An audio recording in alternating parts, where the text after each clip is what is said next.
In the shadowed corridors of Kensington Palace, where ancient traditions govern every breath and protocol dictates every heartbeat, one man's conscience would shatter centuries of royal silence.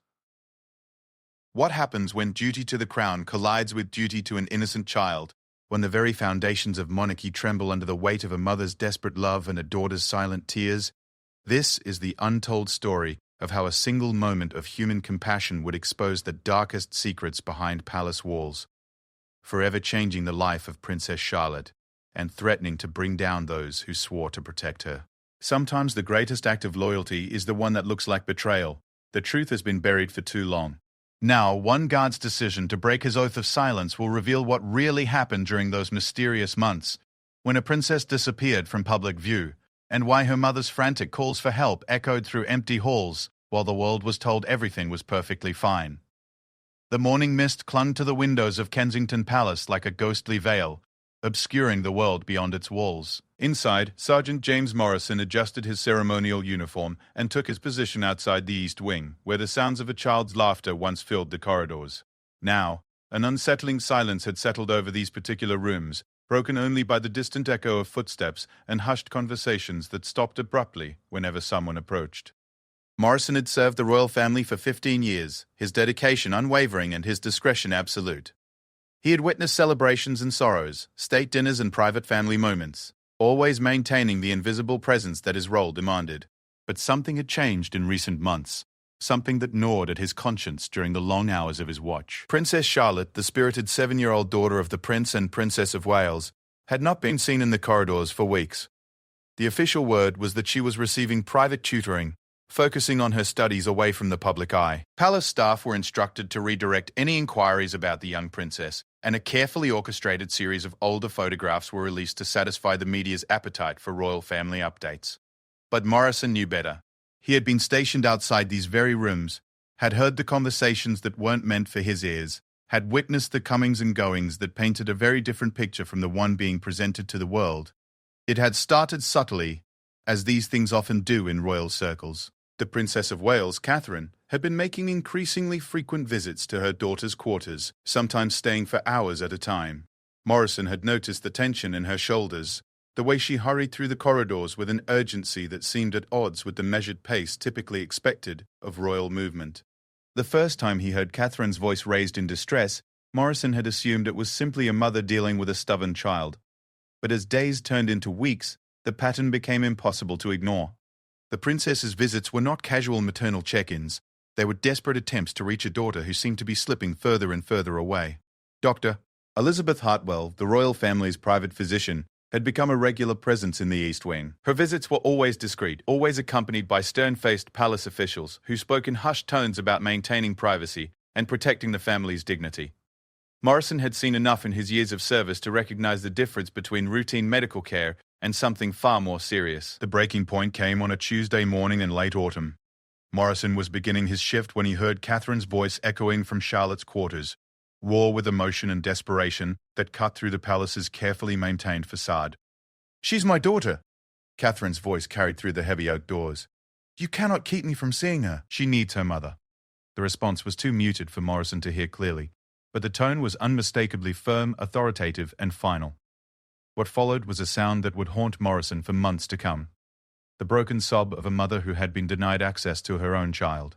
Morrison's training dictated that he maintain his position, that he pretend he had heard nothing, that he file no report and make no inquiry.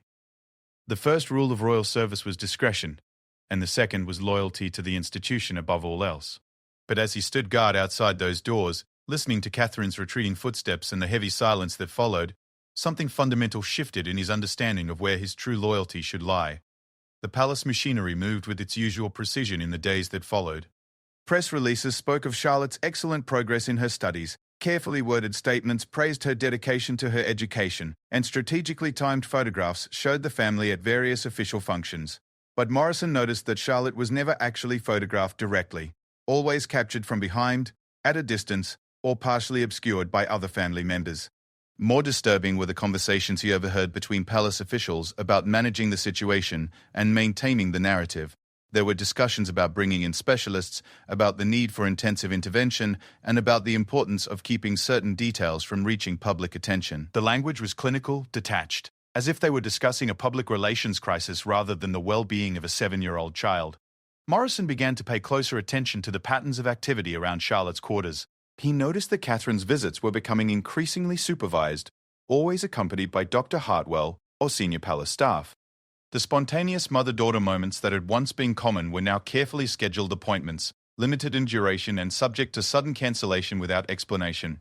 The most telling incident occurred during one of Catherine's scheduled visits. Morrison heard Charlotte's voice for the first time in weeks, a faint call of "Mummy!" that carried such longing and confusion that it took all of Morrison's self-control to remain at his post. What followed was a brief, whispered conversation that ended abruptly when footsteps approached the door. When Catherine emerged, her face was streaked with tears, and her hands were trembling as she tried to compose herself. Dr. Hartwell appeared moments later, speaking in low tones about necessary measures and the greater good.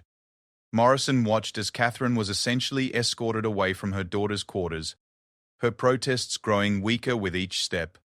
That evening, Morrison made a decision that would change everything. He began keeping a detailed record of the activities in the East Wing, noting the times of visits, the duration of stays, and the emotional state of those involved. He documented the increasing presence of medical personnel, the implementation of new security measures around Charlotte's quarters, and the growing desperation in Catherine's demeanor. His records revealed a pattern that was both heartbreaking and alarming. Charlotte was being systematically isolated from her family, with access carefully controlled and monitored by palace officials and medical staff. Catherine's visits were being reduced in frequency and duration, and even Prince William's interactions with his daughter were becoming increasingly supervised. The official explanation for these measures was that Charlotte was receiving specialized treatment for undisclosed health issues that required a controlled environment. But Morrison's observations suggested something far more complex and troubling. The child was not receiving medical treatment for a physical ailment. She was being managed, contained, and isolated for reasons that had nothing to do with her health, and everything to do with protecting the royal family from some unspecified scandal or embarrassment. As autumn gave way to winter, Morrison's documentation revealed the full scope of what was happening behind the palace walls. Charlotte had effectively disappeared from royal life, hidden away in her quarters, while the palace maintained the fiction that she was thriving in her studies. Her isolation was so complete that even her siblings were prevented from visiting her regularly, with explanations about contagious conditions and necessary precautions that Morrison knew to be fabrications. The guard who had once prided himself on his absolute discretion found himself facing an impossible choice. He could continue to serve the institution that had shaped his adult life, maintaining his silence and allowing the situation to continue unchallenged. Or he could risk everything to expose the truth about what was happening to Princess Charlotte, knowing that doing so would likely destroy his career and possibly his life. The decision crystallized during one particularly heartbreaking incident in December. Catherine arrived for her scheduled visit to find that it had been cancelled without notice, ostensibly because Charlotte was undergoing important treatments that could not be interrupted. Morrison watched as the Princess of Wales stood outside her daughter's door, tears streaming down her face, begging to be allowed just a few minutes with her child. "She's forgetting me," Catherine whispered to Dr. Hartwell. "My own daughter is forgetting who I am. How can you ask me to stand by and watch that happen, Doctor?" Hartwell's response was measured and clinical, full of medical jargon about therapeutic environments and necessary interventions. But Morrison heard what was really being said, that Charlotte's isolation was not temporary, that it might continue indefinitely, and that Catherine's role as a mother was being systematically erased in favor of some greater institutional priority. That night, Morrison made copies of his documentation and began to consider his options. He knew that exposing the truth would require him to break his oath of loyalty to the crown, to violate the trust that had been placed in him, and to risk the wrath of one of the most powerful institutions in the world. But he also knew that somewhere behind those heavy oak doors was a little girl who needed someone to speak for her, someone to break the silence that was slowly suffocating her childhood. The stage was set for a confrontation that would challenge everything Morrison believed about duty, loyalty, and the true meaning of service. The question was no longer whether he would act, but how far he would be willing to go to ensure that Princess Charlotte's voice would be heard above the carefully orchestrated silence of the palace walls. The guard who had spent 15 years protecting royal secrets was about to become the man who would expose the most damaging secret of all. The December rain drummed against the windows of Kensington Palace with an intensity that matched Catherine's growing desperation. For weeks she had played the role expected of her, the composed Princess of Wales, gracefully accepting the limitations placed on her access to her own daughter. But as Christmas approached and Charlotte remained hidden away in her quarters, Catherine's carefully maintained facade began to crack. Morrison witnessed the transformation from his post outside the East Wing. The woman who had once moved through the palace corridors with quiet dignity now paced them with the restless energy of a caged animal. Her attempts to see Charlotte had evolved from polite requests to increasingly desperate pleas, each rejection leaving her more frayed than the last. The breaking point came 3 days before Christmas, when Catherine discovered that Charlotte would not be joining the family for the traditional Christmas Eve celebration at Sandringham. The news was delivered by Sir Anthony Pemberton, the palace's most senior administrator, in the sterile language of bureaucratic necessity. The medical team feels it would be best if Princess Charlotte remains in her current environment during the holiday period, Pemberton explained, his voice carrying the authority of someone accustomed to having his decisions accepted without question. Any disruption to her routine could prove counterproductive to her progress. Morrison watched from his position as Catherine's composure finally shattered completely. The Princess of Wales, normally a picture of royal restraint, grabbed Pemberton by the arm with such force that he stumbled backward in surprise. Progress toward what? Catherine's voice rose to a pitch that echoed off the ancient stone walls. What exactly is wrong with my daughter that requires her to be isolated from her own family during Christmas? What are you not telling me? Pemberton's response was a masterclass in evasion, filled with vague references to complex developmental issues and specialized therapeutic interventions. But Catherine was no longer willing to accept non-answers. She demanded specifics, medical records, the right to speak with Charlotte's treatment team independently of palace oversight. "You are her mother, Your Royal Highness," Pemberton said, his tone suggesting sympathy, while his words delivered a subtle threat. "But you are also a member of this family, with responsibilities that extend beyond your personal concerns. Princess Charlotte's situation requires delicate handling, and emotional responses can only complicate matters." The message was clear. Catherine's maternal instincts were being framed as selfish impulses that threatened the greater good of the royal family. Her desire to comfort and protect her daughter was being recast as interference with professional medical judgment. Morrison had seen enough palace politics to recognize the manipulation at work, but even he was shocked by the calculated cruelty of using Catherine's love for her daughter against her. The implication was that being a good mother meant stepping aside and trusting others to make decisions about Charlotte's welfare, even when those decisions seemed to prioritize institutional concerns over the child's emotional needs. That evening, Catherine made her most desperate attempt yet to reach her daughter. She waited until the administrative staff had left for the day, then approached Charlotte's quarters with a determination that Morrison had not seen since the crisis began. She carried with her a small wrapped gift, a handmade ornament that she and Charlotte had started crafting together months earlier, before the isolation began. Morrison heard her gentle knock on the door, followed by her voice calling softly to her daughter. "Charlotte, sweetheart, it's Mummy. I have something special for you, something we made together. Do you remember?" For a moment, there was silence. Then, faintly, Morrison heard Charlotte's voice responding from behind the heavy door. The words were unclear, but the tone carried a mixture of excitement and confusion that pierced through the palace's clinical atmosphere like a ray of sunlight. "I remember, Mummy." Charlotte's voice grew stronger. "I've been waiting for you. Why can't I come out? Why can't I see you properly?"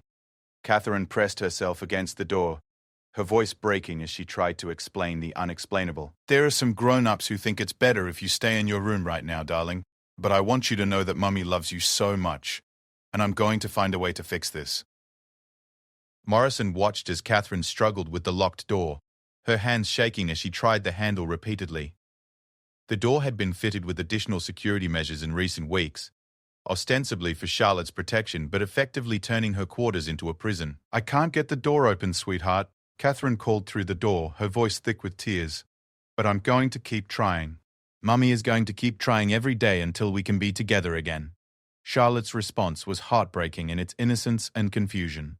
"Did I do something wrong, Mummy?" "Is that why I can't leave? I'll be good, I promise. I'll be the best princess ever if you just let me come out." Morrison felt his own eyes filling with tears as he listened to the conversation between mother and daughter, separated by inches of wood and metal but miles of institutional manipulation. This was not medical isolation, this was psychological torture disguised as treatment. The conversation was interrupted by the arrival of Dr. Hartwell and 2 palace security guards.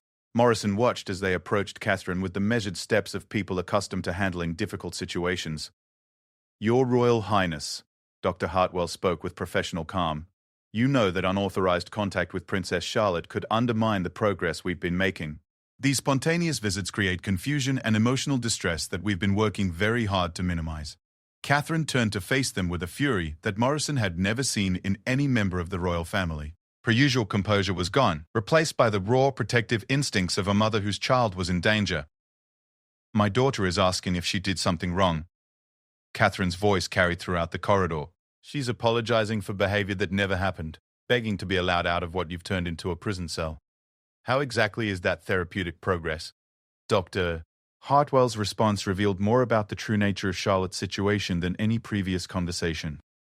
Princess Charlotte has been displaying concerning behavioral patterns that require intensive intervention. Her attachment to normal family dynamics was becoming problematic for her development as a future member of the royal family. The words hung in the air like a death sentence. Charlotte was not being treated for a medical condition. She was being corrected for being too normal, too attached to her parents, too much like a regular child, rather than a royal asset to be managed and controlled. Morrison realized in that moment that he was witnessing something far more sinister than he had initially understood. This was not about Charlotte's health or well-being. This was about reshaping a spirited child into a compliant royal tool, breaking her natural bonds with her family to ensure her future loyalty to the institution above all else. Catherine seemed to reach the same conclusion. Her next words carried the weight of a mother's love and the authority of her royal position. "I want to see the medical records. I want to speak with Charlotte's treatment team without palace oversight. And I want an independent medical evaluation by specialists who are not employed by this family." The tension in the corridor was palpable as Catherine's demands hung in the air. Dr. Hartwell exchanged glances with the security guards, clearly weighing their options for handling a member of the royal family who was no longer willing to cooperate with their plans. "That may not be possible, Your Royal Highness." Dr. Hartwell finally responded. "Princess Charlotte's treatment requires confidentiality and consistency that outside interference could jeopardize. Perhaps we could arrange for you to speak with someone who could help you understand the necessity of these measures." Catherine's response was immediate and uncompromising. "You mean someone who could help you convince me to abandon my daughter? Someone who could explain why I should trust strangers with my child's welfare more than I trust my own instincts as her mother?" The standoff continued for several more minutes, with Dr. Hartwell attempting to use professional authority and institutional pressure to convince Catherine to step aside. But something had fundamentally changed in the Princess of Wales. The woman who had once accepted palace guidance without question was now questioning everything, demanding answers that Morrison realized would never be freely given. The confrontation ended when Catherine was essentially escorted away from Charlotte's quarters by the security guards, but not before she made a promise that would change everything. Speaking loudly enough for Charlotte to hear through the door, she called out, "Mummy is going to get help, darling. There are people outside these walls who care about little girls and what happens to them. Mummy is going to find those people and bring them here." Morrison understood immediately what Catherine meant. She was going to go outside the royal family's carefully controlled system, reaching out to child welfare experts, media contacts, or legal advocates who could challenge the palace's authority over Charlotte's welfare. That night, Morrison made his own crucial decision. He gathered his documentation and prepared detailed written accounts of everything he had witnessed. He researched child advocacy organizations, investigative journalists, and legal experts who specialized in family rights cases. If Catherine was going to wage war against the palace machinery to save her daughter, she would need allies, evidence, and someone willing to risk everything to support her fight. The battle lines were drawn. On one side stood the centuries-old royal institution, with its vast resources, legal protections, and ability to control narrative and information. On the other side was a desperate mother, a conscientious guard, and a little girl whose voice was crying out from behind locked doors. Morrison realized that his 15 years of loyal service had prepared him for this moment, though not in the way he had expected. His knowledge of palace operations, his access to information, and his understanding of how the royal machinery functioned would now be turned against the institution he had served so faithfully. The guard who had protected royal secrets was about to become the whistleblower who would expose the most damaging secret of all. Christmas would come and go with Charlotte still isolated in her quarters, but the holiday season would mark the beginning of a campaign that would challenge the very foundations of royal authority and force the world to confront the reality of what happened when institutional power collided with a mother's love and a child's desperate need for freedom. The new year brought no relief to the oppressive atmosphere that had settled over the east wing of Kensington Palace. If anything, the isolation protocols around Princess Charlotte had become even more rigid, with additional security measures and restricted access that effectively turned her quarters into a high-security facility disguised as royal accommodations. Morrison began each day of 2024 with a growing sense of dread as he took his position outside Charlotte's door. The cheerful child's voice he had once heard echoing through the corridors was now rarely audible, replaced by an unnatural silence that spoke volumes about the psychological impact of months of isolation. The transformation in Catherine was equally disturbing. The Princess of Wales now moved through the palace like a ghost of her former self, her attempts to see Charlotte becoming increasingly desperate and increasingly futile. Morrison watched as she was repeatedly turned away by Dr. Hartwell and the growing team of specialists who had taken control of Charlotte's care. "The princess is undergoing a critical phase of treatment," Dr. Hartwell would explain with the same clinical detachment she had maintained for months. Any disruption to her routine could result in significant setbacks that might require even more intensive intervention. Morrison had heard this explanation countless times, but he had never seen any evidence of actual medical treatment. There were no medical deliveries to Charlotte's quarters, no specialized equipment being moved in or out, and no consultations with external specialists that would be typical of genuine medical care. Instead, he observed a steady stream of behavioralists, child psychologists, and education specialists who spoke in hushed tones about modification protocols and institutional alignment. The turning point in Morrison's understanding came during a late-night conversation he accidentally overheard between Sir Anthony Pemberton and a woman he later learned was Dr. Margaret Thornfield, a specialist in childhood behavioral modification who had been brought in from an exclusive Swiss clinic. The subject is showing remarkable progress in accepting her new parameters. Dr. Thornfield reported in the matter-of-fact tone of someone discussing a laboratory experiment rather than a child. The initial resistance to family separation has diminished significantly, and she's beginning to demonstrate the kind of emotional regulation that will be essential for her future role. Morrison felt his blood run cold as he realized they were discussing Charlotte as if she were a project to be completed rather than a human being to be cared for. The clinical language was designed to obscure the reality of what was happening, a systematic program to break Charlotte's natural emotional bonds and reshape her personality to better serve institutional needs. "What about the mother's continued interference?" Pemberton asked. "The Princess of Wales is becoming increasingly difficult to manage, and her emotional displays are creating complications that could attract unwanted attention." Dr. Thornfield's response revealed the full scope of the palace's strategy. Maternal attachment disruption is always challenging in the initial phases, but it becomes progressively easier as the child's dependency on family validation is reduced. Within another 6 months, Princess Charlotte should be sufficiently detached from her previous emotional patterns to make the mother's access largely irrelevant. Morrison realized he was listening to a conversation about deliberately destroying the bond between a mother and daughter, using sophisticated psychological techniques to ensure that Charlotte would become emotionally dependent on the institution rather than her family. This was not medical treatment. This was systematic psychological abuse, disguised as royal preparation. The conversation continued with discussions about extending the isolation period, implementing additional behavioral modification techniques, and managing the media narrative to explain Charlotte's continued absence from public appearances. Morrison learnt that similar programs had been used in other royal families throughout history, with varying degrees of success in producing institutionally reliable heirs. "The beauty of the program," Dr. Thornfield explained, "is that by the time the process is complete, the subject genuinely believes that the separation from family was necessary and beneficial. There's no lasting resentment because the capacity for that kind of emotional attachment has been systematically reduced." Morrison left his post that night with his worldview fundamentally shattered.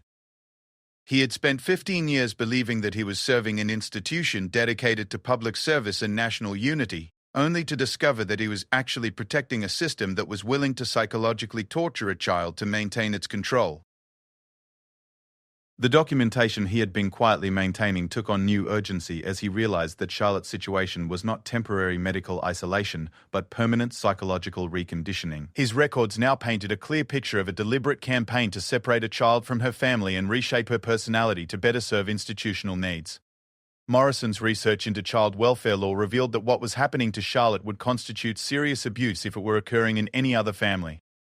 The systematic isolation, the deliberate disruption of maternal bonds, and the use of psychological modification techniques on a child would normally trigger immediate intervention by Child Protective Services. But the royal family operated under different rules, with legal protections and institutional immunity, that placed them largely beyond the reach of normal child welfare oversight. Morrison realized that exposing this situation would require more than just documentation. It would require allies with the courage and resources to challenge one of the most powerful institutions in the world.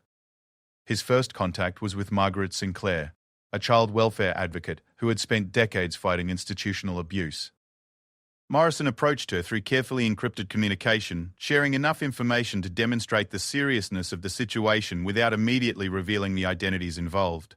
Sinclair's response was immediate and alarmed.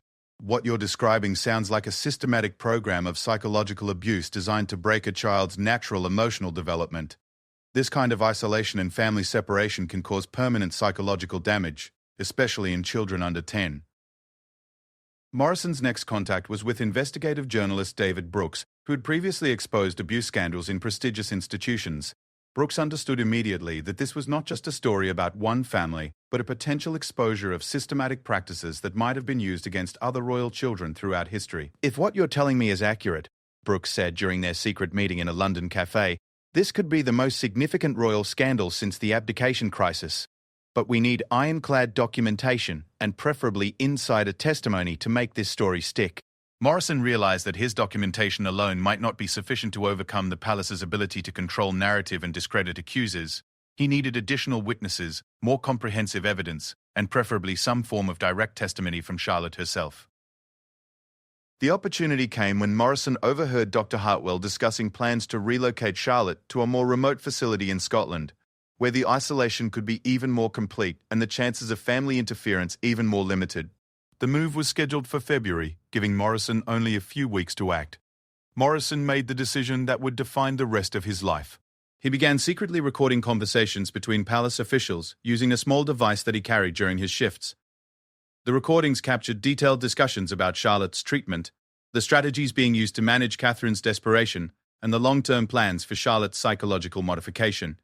The most damaging recording came from a conversation between Dr. Thornfield and Pemberton about expanding the program to include Charlotte's siblings if they showed similar signs of institutional resistance. Morrison realized that George and Louis might be next, if the palace decided that normal childhood attachment to parents was incompatible with royal duty. Armed with this evidence, Morrison reached out to legal experts who specialized in children's rights cases. Barrister Sarah Chen reviewed his documentation and recordings with growing alarm, confirming that the activities described would constitute serious criminal offenses if proven in court. "The challenge," Chen explained, "is that the royal family enjoys certain legal protections that make conventional prosecution extremely difficult. However, if we can demonstrate that a child is in immediate danger, there are emergency provisions that could be invoked even against royal authority." Morrison's final decision was to approach Catherine directly. He knew that doing so would expose his covert activities and likely end his career. But he also knew that Charlotte's mother needed to understand the full scope of what was happening to her daughter. The meeting took place in Catherine's private study, away from the usual surveillance that monitored palace communications. Morrison presented his documentation, played the recordings, and explained what he had learned about the psychological modification program being implemented against Charlotte. Catherine's reaction was immediate and visceral. The composure she had struggled to maintain for months finally collapsed completely as she realized that her daughter was not receiving medical treatment but was instead being systematically, psychologically abused by the very people who claimed to be helping her. "They're trying to break her," Catherine whispered, tears streaming down her face as she reviewed Morrison's evidence. "They're trying to destroy her ability to love her own family, so that she'll be completely dependent on them instead." Morrison confirmed her worst fears. The recordings make it clear that this is considered standard preparation for future royal duties. They believe that emotional attachment to family makes royal children less reliable in their institutional roles. Catherine's transformation from grieving mother to determined warrior was immediate and complete. "Then, we're going to destroy them before they can destroy her. We're going to expose this entire system and make sure it never happens to another child." The alliance between the desperate mother and the conscience-stricken guard would prove to be the beginning of the end for the palace's carefully maintained control over the situation. Morrison's evidence, combined with Catherine's royal status and public platform, created a combination that even the centuries-old royal machinery would struggle to contain. But they both knew that the battle ahead would be fierce and dangerous. The palace would use every resource at its disposal to discredit them.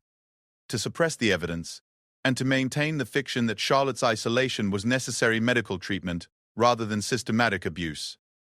Morrison's decision to break his oath of silence had set in motion events that would challenge the very foundations of royal authority and force the world to confront the reality of what happened when institutional power was allowed to operate without oversight or accountability. The guard who had once protected royal secrets was now committed to exposing the most damaging secret of all, regardless of the personal cost. February brought an unusual warmth to London, but inside Kensington Palace the atmosphere had turned Arctic. Word of the planned relocation to Scotland had galvanized Catherine and Morrison into action, knowing that once Charlotte was moved to the remote facility, any chance of rescue would become nearly impossible. Catherine's transformation from compliant royal to determined advocate had not gone unnoticed by palace officials. Morrison observed increased surveillance around her activities, with additional security personnel monitoring her movements and communications. Dr. Hartwell had also increased her presence, often appearing for unscheduled consultations that seemed designed more to intimidate than to inform. The pressure campaign against Catherine began subtly, with Sir Anthony Pemberton scheduling a series of meetings about her emotional state and its potential impact on her royal duties. Morrison, positioned outside these meetings, could hear the veiled threats disguised as concern for her well-being. "Your Royal Highness," Pemberton's voice carried the tone of someone delivering an ultimatum. "Your recent behavior has raised concerns about your ability to maintain the composure expected of your position. Perhaps it would be beneficial for you to take some time away to process these difficult emotions in a more private setting." Catherine's response revealed how completely she had shed her former deference to palace authority. "Are you suggesting that caring about my daughter's welfare makes me unfit for my royal duties? That wanting to protect her from psychological abuse demonstrates emotional instability." The conversation that followed was a masterclass in institutional gaslighting, with Pemberton and Dr. Hartwell working together to reframe Catherine's legitimate concerns as signs of maternal hysteria that required professional intervention. Morrison listened in growing anger as they suggested that Catherine's own mental state was the real problem, not Charlotte's treatment. "Sometimes, Your Royal Highness." Dr. Bryan, Hartwell interjected with clinical precision, "maternal anxiety can create false perceptions of danger where none exists. Princess Charlotte's treatment is progressing exactly as planned, but your emotional interference is creating complications that could harm her recovery." Morrison realized they were attempting to do to Catherine what they had already done to Charlotte: isolate her from support systems, question her perceptions of reality, and convince her that resistance to their authority was a sign of mental instability rather than appropriate maternal concern. The turning point came when Catherine made an unexpected announcement during a routine family meeting. Morrison was not present for the meeting itself, but the aftermath sent shockwaves through the palace hierarchy that he could observe from his position in the corridors. Catherine had informed the senior royals that she was prepared to go public with her concerns about Charlotte's treatment, using her platform as Princess of Wales to demand transparency and accountability. The threat of public exposure had triggered a crisis response that Morrison had never seen in his 15 years of service. Emergency meetings were convened throughout the day, with legal advisors, media specialists, and senior palace officials working frantically to develop strategies for containing the potential damage. Morrison watched as document boxes were hurriedly moved between offices, suggesting that sensitive materials were being secured or possibly destroyed. The palace's response revealed the true extent of their vulnerability. Dr. Thornfield arrived from Switzerland within hours, accompanied by a team of specialists whose expertise seemed focused more on crisis management than child psychology. Morrison overheard conversations about damage control protocols and narrative management strategies that had clearly been developed for situations where royal family members became uncooperative. That evening, Catherine was presented with what amounted to an ultimatum disguised as a reasonable compromise. Morrison positioned himself where he could observe the meeting between Catherine and the palace's senior officials, including Prince William, who had remained largely absent from the Charlotte situation until this crisis point. "Catherine," William's voice carried the weight of family pressure and institutional authority. "You need to understand that going public with these concerns could destroy everything our family has worked to build. Charlotte's situation is complex, but it's being handled by the best professionals available." Catherine's response demonstrated how completely her priorities had shifted. "I don't care about the institution, William. I care about our daughter. She's being psychologically tortured by people who claim to be helping her, and you're asking me to remain silent to protect the family's reputation." The conversation revealed that William had been largely kept in the dark about the true nature of Charlotte's treatment, receiving only sanitized reports about her educational progress and behavioral development. When Catherine shared Morrison's recordings and documentation with him, the change in his demeanor was immediate and dramatic. Morrison watched as Prince William's face transformed from skeptical authority to horrified understanding as he listened to Dr. Thornfield's recorded comments about maternal attachment disruption and the long-term plans for Charlotte's psychological modification. They told me she was receiving specialized tutoring. William's voice was barely audible. They said she needed a controlled environment to focus on her studies without distractions. I had no idea they were systematically trying to break her emotional bonds with us. The alliance between Catherine, William, and Morrison marked the beginning of the end for the palace's control over the situation. With both parents now united in their opposition to Charlotte's treatment, and with documentary evidence of the true nature of the program, the palace officials found themselves facing a rebellion from within the royal family itself. Sir Anthony Pemberton's attempt to maintain control revealed the full ruthlessness of the institutional machinery. Morrison overheard a conversation in which Pemberton discussed potential strategies for removing William and Catherine from their royal roles if they continued to interfere with Charlotte's treatment. Their emotional state has compromised their judgment, Pemberton explained to his legal advisers. If they continue to threaten the stability of the institution, we may need to consider whether they're truly fit to fulfill their royal responsibilities. Morrison realized that the palace was prepared to destroy William and Catherine's reputations and potentially their marriage to maintain their control over Charlotte. The institutional machinery that had protected royal authority for centuries was now being turned against members of the royal family, who dared to prioritize their child's welfare over institutional needs. The crisis reached its peak when Catherine and William demanded immediate access to Charlotte, accompanied by independent child welfare experts who could assess her condition without palace oversight. The confrontation took place outside Charlotte's quarters, with Morrison as the only witness to a scene that would have been unthinkable just months earlier. Dr. Hartwell and her security team blocked the doorway as Catherine and William approached with their independent experts. The standoff was tense and dramatic, with royal parents facing off against palace officials in a battle for the soul of a 7-year-old girl. You have no authority to prevent parents from seeing their child, Dr. Salim. Rachel Martinez, the independent child welfare expert, spoke with professional authority that cut through the palace's usual bureaucratic obfuscation. What you're describing as medical treatment appears to constitute systematic psychological abuse that requires immediate investigation. Dr. Hartwell's response revealed how far the palace was willing to go to maintain control. Princess Charlotte is under specialized care that requires strict protocols. These individuals are not authorized to disrupt her treatment, regardless of their relationship to her. The confrontation escalated when Charlotte's voice could be heard from behind the locked door, calling out to her parents with a desperation that pierced through the clinical atmosphere. Morrison heard her crying for her mummy and daddy, and begging to be allowed to come out, her voice carrying months of confusion and emotional pain. Catherine's response was immediate and fierce. She physically pushed past the security guards and began trying to force open the door to her daughter's room. "Charlotte, darling, Mummy and Daddy are here. We're going to get you out of there." The scene that followed was chaotic and heartbreaking, with Catherine and William fighting to reach their daughter while palace security attempted to restrain them. Morrison watched as the Princess of Wales, normally the picture of royal dignity, clawed at the door handle while sobbing her daughter's name. The situation was resolved when Dr. Martinez threatened to call emergency child protective services and potentially the police if immediate access to Charlotte was not granted. Faced with the prospect of external authorities becoming involved, Dr. Hartwell finally allowed the parents to enter their daughter's quarters. What they found inside would haunt Morrison for the rest of his life. Charlotte, once a vibrant and spirited child, had been reduced to a pale, withdrawn shadow of herself. She greeted her parents with a mixture of joy and confusion, as if she couldn't quite believe they were real. Morrison heard Catherine's anguished cry as she gathered Charlotte into her arms. "Oh, my darling girl, what have they done to you? Mummy's here now.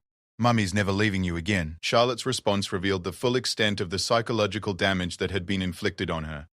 "Are you really my mummy? Sometimes I can't remember what you look like. The doctor said remembering might make me sad, so I try not to think about you." The independent evaluation that followed confirmed Morrison's worst fears about Charlotte's condition. Months of isolation and psychological manipulation had left her with symptoms consistent with institutional abuse, including attachment disorders, anxiety, and confusion about family relationships. Martinez's preliminary report was damning in its assessment of Charlotte's treatment. This child has been subjected to systematic psychological abuse designed to disrupt normal family bonds and create institutional dependency. The techniques used are consistent with those employed in abusive residential facilities and represent serious violations of child welfare standards. The battle for Charlotte's freedom had been won, but the war for accountability was just beginning. The palace machinery immediately shifted into damage control mode, working frantically to suppress the independent evaluation and contain the spread of information about what had really happened during Charlotte's months of isolation. Morrison knew that his role as whistleblower was far from over. The evidence he had gathered would be crucial in ensuring that those responsible for Charlotte's abuse faced consequences, and that the system that had allowed such treatment to occur was exposed and reformed. The guard who had once protected royal secrets was now committed to ensuring that the truth about Princess Charlotte's treatment would reach the public, regardless of the palace's attempts to suppress it. The breaking point had been reached, and there would be no going back to the comfortable silence that had once protected the institution at the expense of a child's well-being. The week following Charlotte's liberation marked a period of unprecedented crisis within the royal establishment. News of the princess's condition and the circumstances of her treatment had leaked beyond the palace walls, despite frantic attempts at damage control by the royal communications team. Morrison found himself at the center of a storm that threatened to tear apart the very foundations of the monarchy. His documented evidence, combined with Dr. Wackett's evidence, Martinez's independent evaluation, and the testimonies of Catherine and William, painted a picture of institutional abuse that shocked even the most cynical royal observers. The palace's initial response was predictable in its desperation. Sir Anthony Pemberton led a campaign to discredit Morrison's testimony, suggesting that a disgruntled employee had fabricated evidence as part of a personal vendetta against the royal family. But the recordings Morrison had made were too detailed and consistent to dismiss as fabrications. Dr. Hartwell and her team quietly disappeared from palace employment within days. Their contracts terminated and their activities during Charlotte's treatment suddenly classified under official secrets legislation. Dr. Thornfield returned to Switzerland, beyond the immediate reach of British authorities, but not beyond the scope of international child welfare investigations that were beginning to examine her methods. The media response was initially constrained by the traditional deference shown to royal family privacy, but investigative journalists like David Brooks began publishing carefully worded articles that raised serious questions about child welfare protocols within the palace. The story stopped short of explicit accusations but created enough public interest to demand official responses. Catherine's decision to break royal protocol and speak directly to child welfare advocates proved to be the catalyst that brought the entire system crashing down. Her willingness to prioritize her daughter's safety over institutional loyalty had inspired others within the palace to come forward with their own observations and concerns. Morrison was joined by 3 other palace employees who had witnessed aspects of Charlotte's treatment but had remained silent until his courage gave them permission to speak. Their collective testimony created an unshakable foundation of evidence that even the royal legal team couldn't undermine. The transformation in Charlotte herself became the most powerful argument against her former treatment. Within days of being reunited with her family, she began showing signs of recovery that highlighted how drastically her natural development had been suppressed. Her joy at simple family interactions, hugging her siblings, playing games with her parents, even arguing with her brothers, demonstrated how much of her childhood had been stolen by the isolation protocol. Dr. Martinez's ongoing evaluation of Charlotte's recovery provided professional validation for what Morrison had observed during the months of isolation. Her preliminary findings were leaked to sympathetic media outlets, creating public outrage that the palace could no longer ignore or suppress. Princess Charlotte shows classic symptoms of institutional abuse designed to create dependency and compliance. Dr. Martinez's report stated bluntly, "The systematic isolation from family, the disruption of normal attachment patterns, and the use of psychological manipulation techniques are consistent with methods used in abusive residential facilities. The fact that these techniques were employed against a 7-year-old child in the name of royal preparation represents a fundamental violation of basic child welfare principles." The public revelation of Charlotte's treatment triggered investigations that extended far beyond her individual case. Child welfare organizations began examining historical records of royal children's education and development, looking for patterns of similar abuse that might have been normalized within the institution. Morrison cooperated fully with these investigations, providing not only his own documentation but also his insights into the palace machinery that had enabled Charlotte's abuse to continue for so long.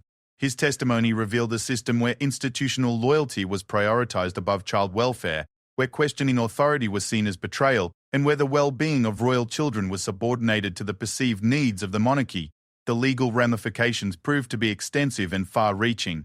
While the royal family's traditional legal protections complicated direct prosecution, the evidence Morrison had gathered enabled child welfare authorities to implement unprecedented oversight of royal child care practices.